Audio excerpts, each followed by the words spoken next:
Bonjour à tous, bienvenue dans votre journal sur CCTV français en direct de Beijing. Voici les titres de l'actualité.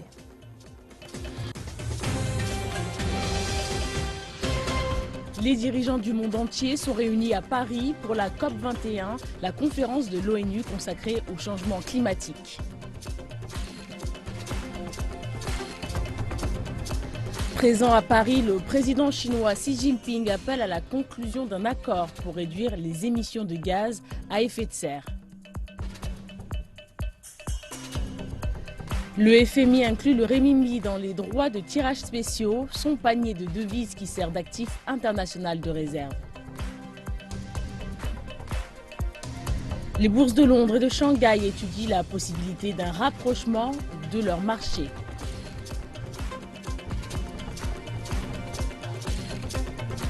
Et retour dans la capitale chinoise Beijing où se tient le salon international chinois de la bijouterie.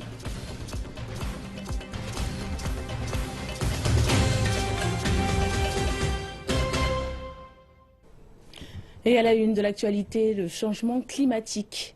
Les dirigeants mondiaux à Paris appellent à une action immédiate et un solide accord pour limiter le réchauffement mondial et aider à garantir la paix mondiale pour les générations futures. Ils ont tour à tour pris la parole pour donner leur point de vue sur le changement climatique et faire des appels pour une solution contraignante. La conférence durera jusqu'au 11 décembre et a pour tâche d'arriver à un pacte sur le climat universel et juridiquement contraignant. L'objectif est de limiter la moyenne du réchauffement mondial à 2 degrés, peut-être moins, par rapport au niveau d'avant la révolution industrielle, en limitant les émissions de carburants fossiles. Et lors de la conférence des Nations Unies sur le climat, le président chinois Xi Jinping a demandé aux dirigeants mondiaux de trouver un accord pour réduire les émissions de gaz à effet de serre et d'assurer un développement durable après 2020.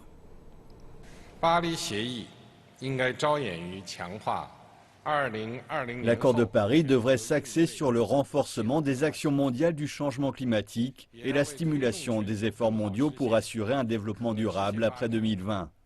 L'accord de Paris devrait aider à remplir les objectifs de la Convention cadre des Nations Unies sur le changement climatique et tracer la voie pour le développement vert, suivre les principes et les règles de la Convention cadre des Nations Unies sur le changement climatique, contribuer à une application complète et efficace, établir un contrôle efficace contre l'augmentation de la concentration atmosphérique des gaz à effet de serre et encourager les pays à se développer écologiquement, circulairement et émettre une faible quantité de carbone. L'accord devrait aider à galvaniser les efforts mondiaux, encourager une grande participation et fournir des arrangements institutionnels qui poussent les pays à concentrer leurs efforts.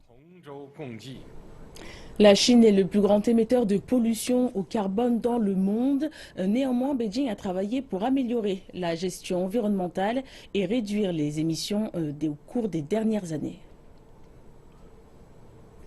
La Chine s'est engagée à poursuivre un modèle de développement vert au cours des 5 prochaines années, accroissant la part des carburants non fossiles au sein du portefeuille énergétique du pays. Le plan est de se reposer sur le vent, le soleil, la biomasse, l'eau ainsi que l'énergie géothermique. Beijing a en outre indiqué qu'il trouverait des moyens plus propres de brûler les énergies fossiles telles que le charbon. La Chine est déjà le chef de file en matière d'investissement dans les énergies propres. Selon un rapport du gouvernement récemment publié, la part des carburants non fossiles dans la consommation primaire d'énergie a atteint 11,2% en 2014. Il s'agit d'une hausse de 1,4% par rapport à 2013. La Chine dispose de la plus grande capacité photovoltaïque solaire et des plus importants marchés éoliens au monde. Le nombre de stations d'énergie hydraulique en Chine représente un quart du parc mondial. Le développement rapide de l'énergie propre a contribué au déclin des émissions de carbone en Chine par unité de PIB. De 2005 à 2014, la consommation énergétique de Chine par unité de PIB a baissé de 29,9% et les émissions de dioxyde de carbone par unité de PIB ont chuté de 33,8%.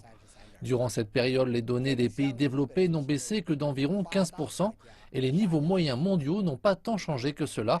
Donc il faut le dire que la Chine a connu de grandes avancées dans la réduction des émissions de carbone, en particulier dans la réduction de ses émissions par unité de PIB. Le développement économique de la Chine vient d'entrer dans une nouvelle phase baptisée la nouvelle normalité. Son objectif est de passer d'une économie fortement consommatrice d'énergie et basée sur les exportations à une économie fondée sur la consommation intérieure et l'innovation. Reportage dans une entreprise privée qui cherche à participer à la transformation verte du PIB de la nation. Elion Resources s'est engagé à prévenir la dégradation des sols et à transformer les déserts en cités. Situé en Mongolie intérieure, le désert de Kubushi est aujourd'hui une zone écologique grâce aux efforts de ce groupe. Elion Resources a d'ailleurs signé avec les Nations Unies une convention visant à combattre la désertification. Ils travaillent ensemble pour s'opposer à la dégradation des sols et au changement climatique. C'est en mars 2015 que le premier fonds de placement privé pour la route verte de la soie a été lancé. Ce fonds sera utilisé dans la construction de panneaux solaires écologiques pour produire une énergie propre aussi bien en Chine que dans d'autres pays. Notre entreprise se concentrera sur les énergies vertes, le secteur écologique, la renaissance écologique qui comprend la restauration des sols. Je pense que notre stratégie de développement du secteur vert ne sera possible qu'avec l'aide d'outils financiers. Aujourd'hui, le gouvernement chinois s'attend à une croissance plus lente, plus propre, mais aussi plus stable. Le prochain plan quinquennal chinois s'oriente sur une voie plus respectueuse de l'environnement pour ce pays qui compte 1,4 milliard d'habitants. Parmi les mesures prises, on peut citer l'utilisation d'énergie à faible empreinte carbone et l'encouragement des entreprises à moderniser leurs techniques. Le Climate Group est une organisation à but non lucratif. Ses activités sont internationales et s'organisent autour des entreprises et des gouvernements dans le but de favoriser les technologies et les politiques propres. L'objectif est d'élargir les marchés des technologies propres tout en réduisant les émissions de gaz à effet de serre sur la planète. Wu Shangguo est la femme qui dirige cette équipe depuis près de 9 ans. La Chine a massivement participé, par le biais d'investissements colossaux, aux technologies d'énergie renouvelable, la fabrication d'équipements et d'infrastructures, à la réduction des coûts et raccourcir de manière significative la période qui précède la possibilité pour la Chine, mais aussi la communauté internationale, de développer les énergies propres. Elion Resources signifie une grande opportunité pour l'entreprise. Sa technologie d'atomisation de microcharbon a été saluée sur le marché. Comparée aux traditionnelles chaudières à charbon, elle permet de réduire la quantité de charbon de 30% tout en éliminant poussière, scories et fumée.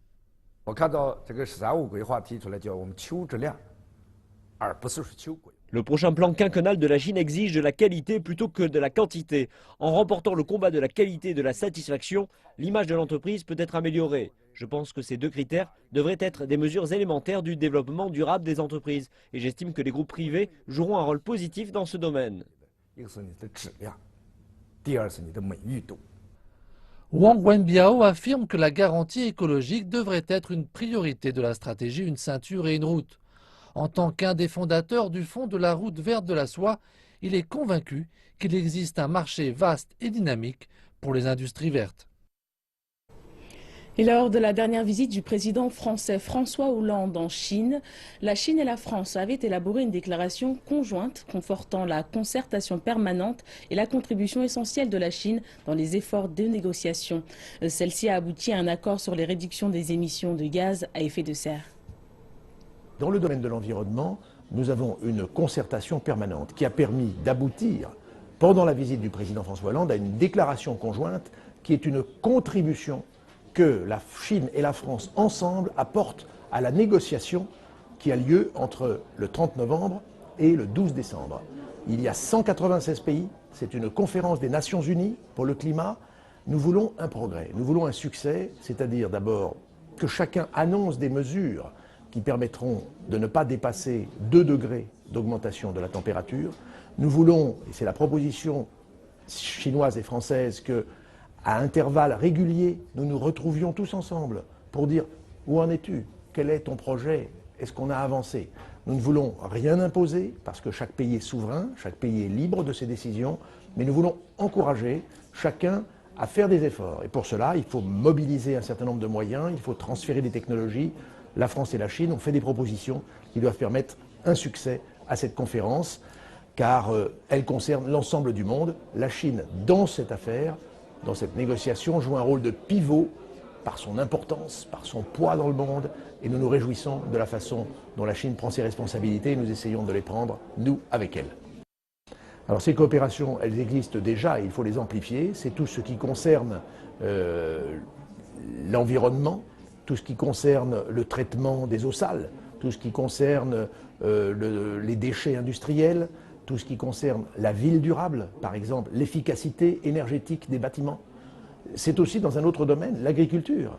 Il faut pouvoir nourrir les gens sans polluer, sans pesticides. La Chine est un grand pays agricole, la France est aussi un grand pays agricole. Nous pouvons trouver des coopérations, des partenariats.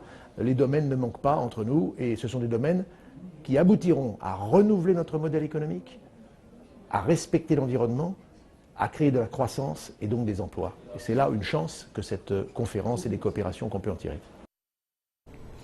Et alors que le monde rouvre un sommet crucial pour la planète, l'Inde dit que les pays développés doivent tenir leurs promesses et appelle à un accord équilibré, juste et équitable pour limiter le réchauffement climatique. L'Inde est considérée comme l'un des pays qui peut faire ou défaire l'accord. Alors que près de 150 dirigeants du monde, dont le Premier ministre indien Narendra Modi, sont rassemblés à Paris pour trouver un accord limitant les émissions de carbone, la priorité de l'Inde demeure la sortie de sa population de la pauvreté. Le ministre indien de l'Environnement, Prakash Javadekar, dit que le pays observe la conférence d'un œil positif et espère que le monde en développement ne sera pas oublié quand les grandes décisions seront prises. Nous allons avec une position progressiste et proactive parce que nous ne nous opposerons pas, mais nous allons proposer des choses pour assurer une croissance équilibrée et un environnement équilibré. Le but du sommet de Paris est de trouver un accord sur la limitation du réchauffement climatique à 2 degrés Celsius en faisant baisser les émissions dues à l'utilisation de carburants fossiles. Mais l'Inde maintient que le monde développé continue d'absorber les 2/3 du charbon utilisé dans le monde et qu'il doit maintenant laisser la place aux pays en développement. Pendant ce temps, la hausse des températures fait fondre les glaciers de l'Himalaya et rend arides les terres fertiles, le tout dans un climat souvent de plus en plus extrême. Un récent rapport du Centre Sciences et Environnement fait savoir que l'impact du changement climatique sur le secteur agricole en Inde est plus évident que jamais. Des millions de fermes de petite et moyenne taille ne sont pas assez protégées. Ces dernières années, un climat extrême s'est installé en Inde. Les zones touchées par ces phénomènes climatiques anormaux sont passées de 0,35 millions d'hectares en 2013 à 18,33 millions d'hectares aujourd'hui. Et tout cela a un impact massif sur l'économie de l'Inde. Plus de 60% de la population dépend directement ou indirectement de l'agriculture. Le pays contribue énormément à l'investissement dans les technologies pour les énergies renouvelables, la manufacture d'équipements et la réduction des coûts. Pas seulement, mais aussi le monde entier pourra se permettre de développer des énergies très propres. 50% des émissions de l'Inde proviennent du charbon. Mais malgré cela, l'Inde va tripler sa production d'ici 2030 pour fournir de l'électricité à 300 millions de personnes qui vivent actuellement sans. En contrepartie, l'Inde a pour objectif de produire 100 gigawatts d'énergie solaire d'ici 2022, soit 25 fois sa production annuelle. Mais le charbon demeurera la principale source d'énergie dans le pays. Un tiers des pauvres du monde vivent en Inde. Et le pays a des besoins massifs en énergie pour faire tourner l'industrie et donner des emplois. Mais le changement climatique est devenu si urgent que la question doit trouver une réponse maintenant. Trouver le bon équilibre pourrait se révéler crucial.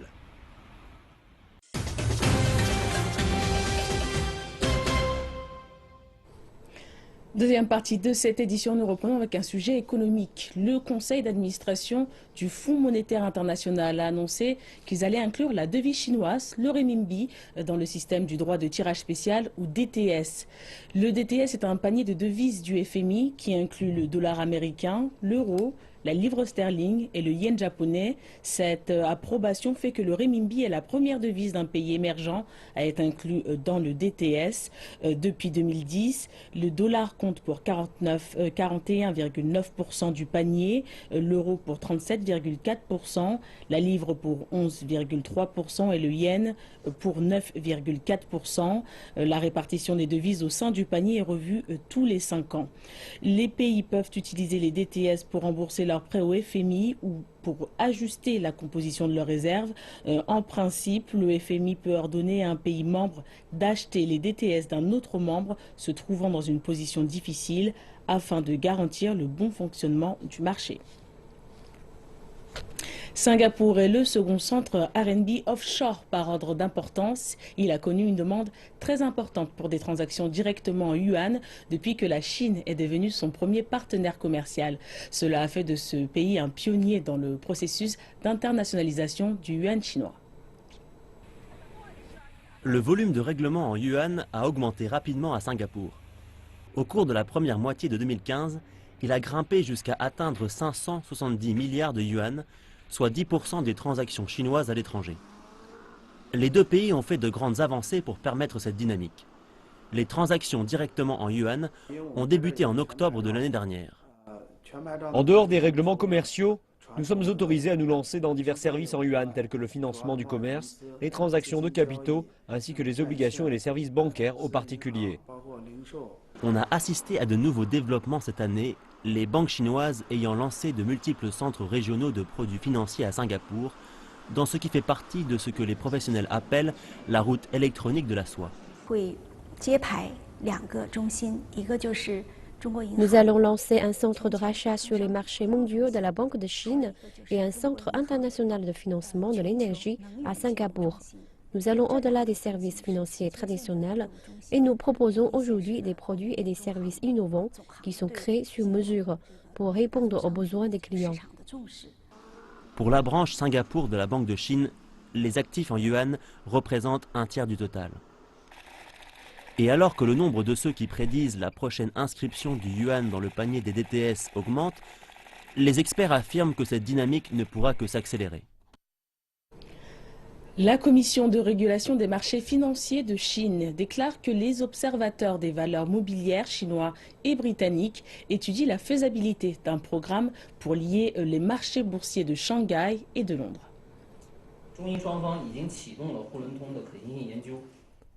La Chine et le Royaume-Uni ont commencé l'étude de faisabilité pour lier les bourses de Shanghai et de Londres. Concernant la surveillance des autorités d'audit transfrontalier, le côté britannique a déclaré que le Conseil de l'information financière est actuellement responsable du travail. Les nombreuses entreprises de comptabilité chinoises ont commencé à réaliser des plans de coopération avec leurs homologues britanniques. La Chine est intéressée dans le modèle britannique de la surveillance des autorités d'audit transfrontalier et souhaite communiquer et coopérer davantage avec le Royaume-Uni. Le vice-président de la Commission de régulation des marchés financiers, Fang Xinghai, s'est entretenu avec le PDG de la Bourse de Londres, Nikhil Rathi, la semaine dernière. Ils ont discuté de la liaison des bourses et d'autres mesures de coopération financière. Similaire à la liaison des marchés boursiers Shanghai-Hong Kong, la liaison des bourses Shanghai-Londres permettra aux investisseurs britanniques d'échanger des actions avec les actions chinoises cotées à la bourse de Shanghai. La liaison des programmes des bourses fait partie des efforts du gouvernement chinois d'ouvrir son marché financier. Les deux pays s'étaient accordés à réaliser une étude de faisabilité du programme lorsque le président chinois Xi Jinping s'est rendu au Royaume-Uni en octobre dernier. La plus grosse pépite d'or du monde est arrivée à Beijing. Parmi d'autres objets hors du commun, une météorite en forme d'oiseau est également présentée au Salon international chinois de la bijouterie, un rendez-vous qui a démarré samedi dernier. Un peu moins de 2000 exposants venus de 23 pays et régions présentent leurs plus belles pièces au Centre d'exposition international de Chine. Parmi les objets qui retiennent l'attention, ce vase en émail sur lequel sont représentés des pivoines, des azalées et autres iris. Pas moins de 200 couleurs différentes ont été nécessaires pour parvenir à un tel résultat. Ce vase est incroyablement magnifique. Il y a tellement de couleurs. En plus, il combine le style artisanal chinois et le style occidentaux. Voici la plus grosse pépite d'or du monde, 62 kg d'or pur à 99,9%, présenté pour la première fois sur le territoire chinois. Les visiteurs qui foulent les 75 000 mètres carrés de l'exposition ont également été impressionnés par cette météorite dont la forme rappelle étonnamment les contours d'un aigle. Elle a été découverte dans le désert du Lobe Nord, dans la région chinoise autonome ouïghour du Xinjiang. Ce rendez-vous est perçu comme le premier du secteur de la bijouterie en Chine, en termes de taille et d'influence. Et alors que les nouvelles technologies transforment les médias, les magazines de mode et d'autres quotidiens sont confrontés aux blogs en ligne. Plusieurs gros titres ont annoncé la fin prochaine de leurs activités alors qu'ils perdent de nombreux lecteurs. Mais dans le même temps, les plateformes de nouveaux médias tels que WeChat et Sina donnent la voix aux blogueurs. Certains gagnent même en notoriété en postant sur Internet des informations sur la mode. L'un des magazines pionniers de la mode, Riley, a été suivi pendant près de 15 ans par les passionnés de mode. Mais il vient d'annoncer qu'il cesserait son édition imprimée à compter de janvier 2016. Également ce mois-ci, le célèbre magazine local le Shanghai Weekly a cessé sa publication. De plus en plus de gens modifient leurs habitudes de lecture en passant de la presse écrite à la presse en ligne. Et Li Wenxi est l'une d'entre elles.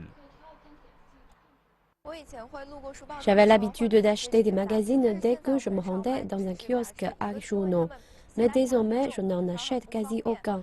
L'une des raisons est que ces magazines sont très lourds et pas faciles à transporter. Une autre raison est que je ne sais pas quoi en faire après les avoir empilés chez moi. Je ne pense pas qu'ils soient très recyclables. Désormais, je lis par le biais de mon téléphone ou avec certaines applications mobiles. Les magazines de mode et de style de vie ainsi que les quotidiens ont été le plus durement touchés, car poster des informations en ligne sur ces thèmes nécessite peu de formation professionnelle et peut attirer un large public. Les blogueurs de mode sur Internet et autres micro-blogueurs ont commencé à avoir d'importants groupes de fans il y a 2 ou 3 ans, quand de plus en plus de gens ont commencé à utiliser WeChat et Weibo depuis leur téléphone mobile. Certains sont devenus si célèbres qu'ils ont même été invités à des événements majeurs comme le défilé de Victoria's Secret, ce qui leur a permis d'écrire des scoops sur leur blog dès le jour suivant, et ce bien plus rapidement que la presse magazine traditionnelle. Les magazines de mode traditionnels ont dû changer sous l'influence de cette pression. Su De est la directrice d'un magazine mensuel et a été témoin de cette transition au sein de l'industrie. L'année 2010 a été le pic du secteur en raison de l'expo. Mais après cela, tout a diminué, surtout dans les hebdomadaires et les magazines de mode, car ces derniers recevaient les investissements de clients dans l'industrie de luxe. Désormais, le gouvernement a mené une répression sur la consommation de luxe et il y a moins de cadeaux offerts. Donc, les sponsors ont modifié leur budget marketing et cela a affecté les magazines qui le sponsorisaient.